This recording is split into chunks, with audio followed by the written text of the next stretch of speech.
In Movies and Money, Disney investors are focused on the box office. Here to talk about that Disney disappointment is film critic Erik Childress, founder of the Movie Madness podcast.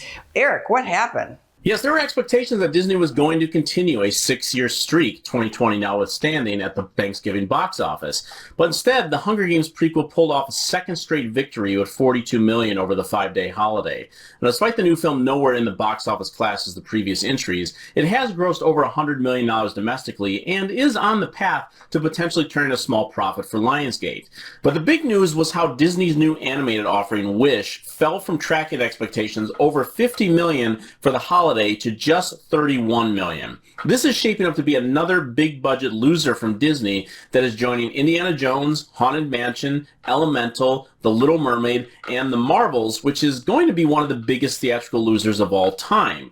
Their only major win this year was Guardians of the Galaxy Volume 3, and they do not have another film on the books until Inside Out 2 next June. Needless to say, this is not how Disney wanted to celebrate their 100th anniversary. Beyonce is making her concert film debut on the heels of Taylor Swift. What's your expectation for the weekend? Yes, Angie. Renaissance, a film by Beyonce, is the latest attempt to take a mega music superstar and sell the concert experience in movie theaters. This was announced soon after Taylor Swift put hers on the schedule, and while I do not expect this one to reach those same levels, it should still be an easy number one this weekend.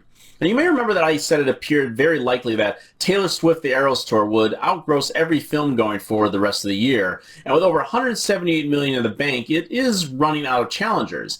And the two other films opening this weekend will not even get close. And one of them is the new film from legendary action director John Woo called Silent Night, a revenge-based thriller with almost no dialogue starring Joel Kinnaman that is hoping to lure in those starved for a little R-rated action. But genre films also have another long-awaited treat in theaters with Godzilla Minus One. It is from Toho Studios, who released a number of Godzilla films in the 1980s and 90s, and this is the first one since 2016's well-regarded Shin Godzilla. It has already broken records in Japan for having the biggest opening for any Godzilla film, including all the recent American versions. Fans are very excited for this one, and it will be interesting to see how this one does here in the States. What are your recommendations for this weekend? 2 films, in fact, both on Netflix. Now, the first is a documentary called American Symphony. It charts the course of a year as Oscar and Grammy-winning artist Jon Batiste prepares for the premiere of his big Carnegie Hall show, while also tending to his wife, writer Sulika Jawad, as she goes through treatments for leukemia. It's both a beautiful love story and an intimate treatment of an artist's creative process that everyone should check out. Then they should look for Todd Haynes' May December with Natalie Portman and Julianne Moore. It's the story of an actress researching a controversial role with a woman who lived it. Now, those of us who remember the story of Mary Kay Letourneau will appreciate how the film finds room to play with the sensationalized elements of it through the prism of vapid Hollywood eyes, while also digging deeper into how these characters deal with the consequences both socially and personally of the choices they have made.